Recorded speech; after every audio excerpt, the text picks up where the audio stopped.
I am one with my mighty I Am presence and Holy Christ Self, my personalities, body elemental, and new spirit. All parts of my being are in balance, harmony, and alignment. I pull in my aura so that it is fully contained within Metatron's cosmic egg. And I am now ready for today's message. Greetings, beloveds, and welcome into the light and love of the holy living light of God. Today, Christmas has asked me to clarify a statement I made in a previous message when I said that you cannot force the light into any being. What I meant to say is that you, as an unascended being, cannot force the light into anyone. However,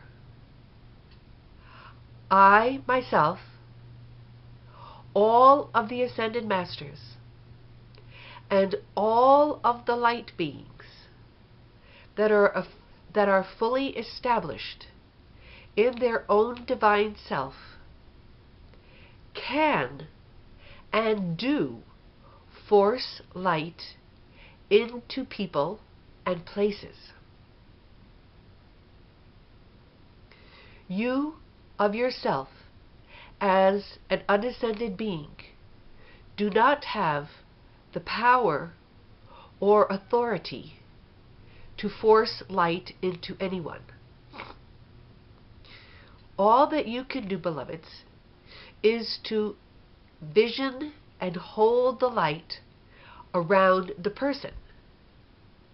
And the person can then accept the light or not, as they so choose.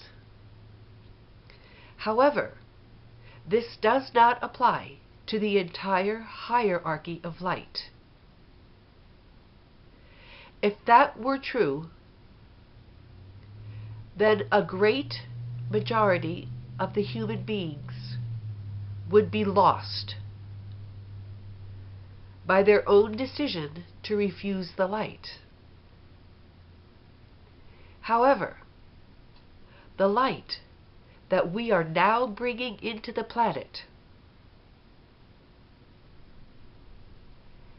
is so powerful and is brought with the authority of the highest beings in this universe. And it is being forced into all the dimensions in which all people exist.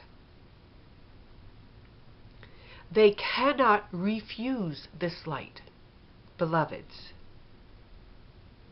It will enter them and it will affect them. What they can do is choose to fully accept this light and the changes that go with it, or they can fight it all the way. There are those beings who are choosing to fight the light with every bit of energy that they possess.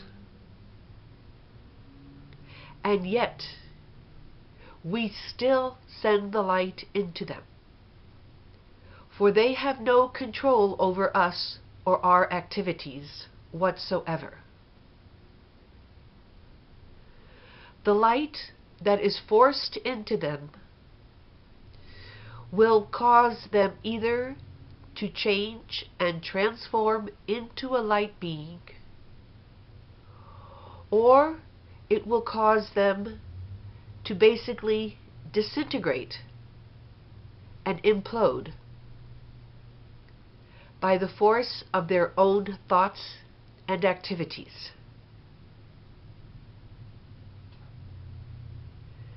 This may seem unfair, but it is not, beloveds. These dark beings have wielded their power over mankind for many millennia.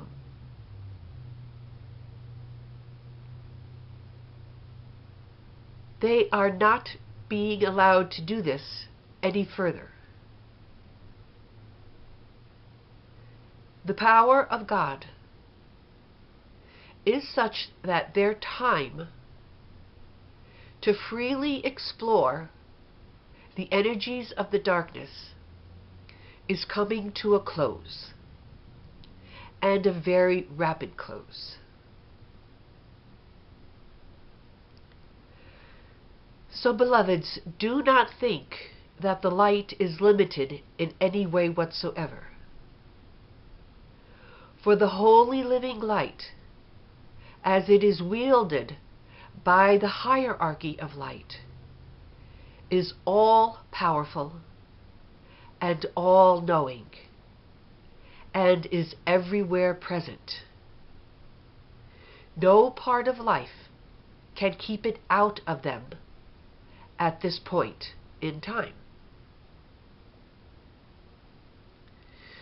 So when you are aware of a person or a situation that seems impervious to the light, and you know that your own light is insufficient to bring about any noticeable change, that is the time to call for the light beings. Those light beings for which you have a particular love or attachment or any connection whatsoever. Ask them to blaze forth the holy living light into those beings and into those situations and physical places. And the light beings will take over and do it. Continue to ask each day, as often as you wish, until you see an actual change occurring. Don't give up on your asking because you are not noticing any difference. Sometimes it takes a great many calls from a great many beings in order to reestablish the divine balance of light within that person, place, or situation.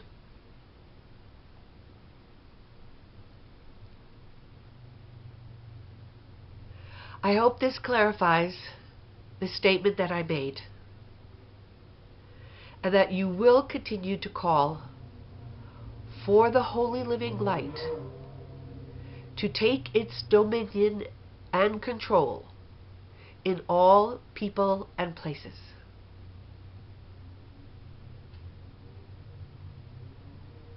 And now, for today's message. I want to encourage you all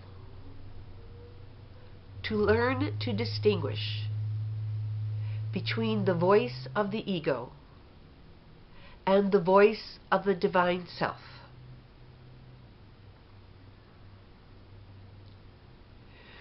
Christmas has been struggling with this today, not so much in distinguishing between the two voices, but in having the courage and the energy to follow the divine voice. Your ego voice is the tempter that is referred to in the Bible. Your ego voice is the one that tells you to do something other than that which you know is the most perfect thing for that particular time. For example, let's say you wish to practice your yoga. The ego mind starts its babbling and starts to say, for example, "Oh, you don't have to do that today. Aren't you hungry? Go get something to eat. Go turn on the television." And its energy is very agitated. And as it speaks to you, you begin to feel agitated and irritated within you. If you are not awakened and alert to what is going on, you will most likely succumb to that voice and to those instructions and say to yourself, "Oh, what the heck, I didn't feel like doing my yoga anyway," or "I really am hungry," or whatever the distraction is that the ego is trying to use to prevent you from obeying your divine voice. So the first thing that you need to be able to do is to be awake and alert enough to know that when you are being tempted in such a fashion, that it is the voice of the ego. And in that particular moment, you have a choice. You can either succumb to the ego, or you can go into the stillness of yourself and feel your own divine presence. Connect with it strongly enough until you can visualize doing your yoga without feeling the distractions of the ego's voice. As you start to do this, the ego will most likely start up again, telling you to do something different. But just sit and continue to visualize the activity that you truly want to do, and the ego's voice will eventually stop. And then you should begin the activity immediately. Today, Christmas's yoga would have taken about 25 to 30 minutes to do had she just started and done it straight through.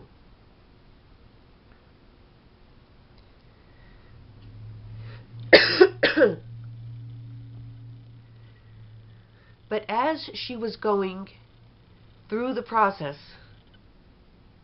of battling with her ego, she would stop and start over and over again.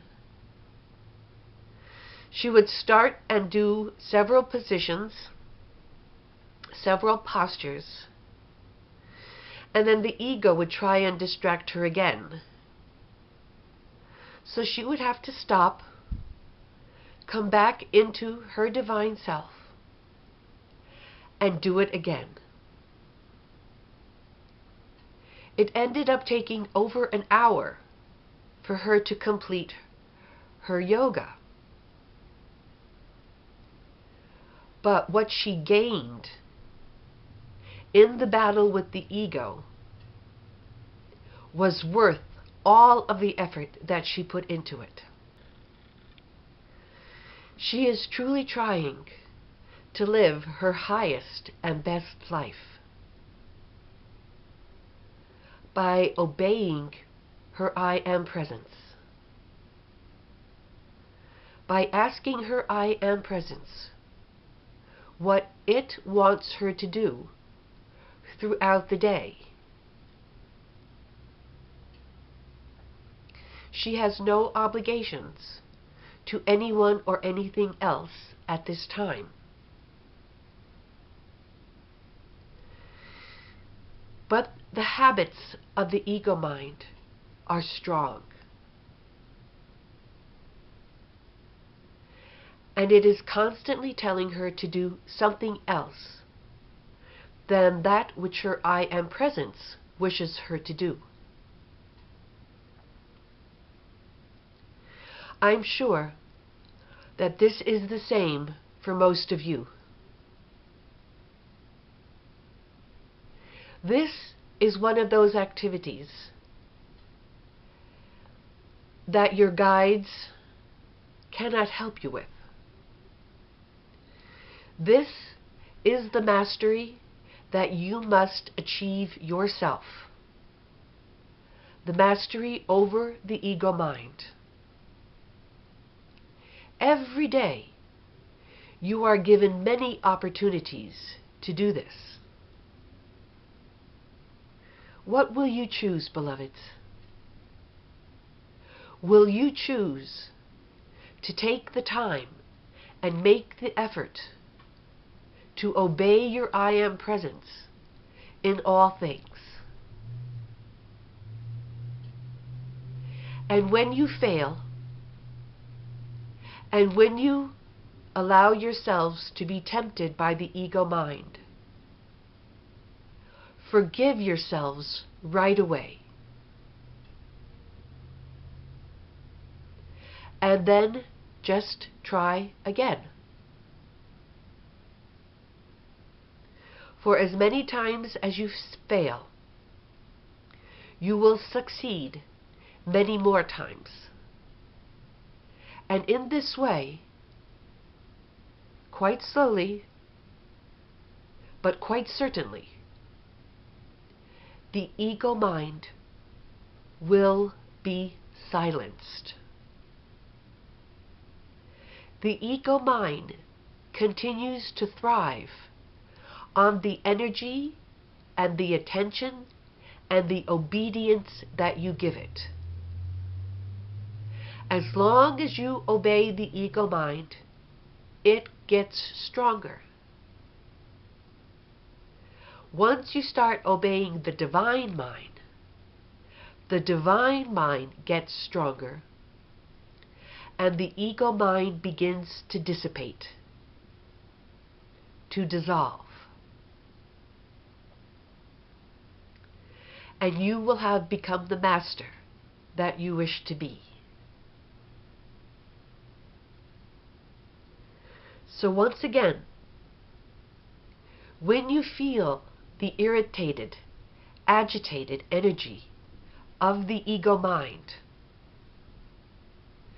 do not try and remove the irritation within you by following the ego mind, but rather stop whatever it is you're doing. Sit down. Go into your silent space. Reconnect with your divine self. Feel the presence of your divine self within you. If you feel peace, if you feel joy or love, you will know that you have made the connection. Hold that feeling within you as you imagine in your mind doing what the divine self wants you to do, and see how the ego reacts.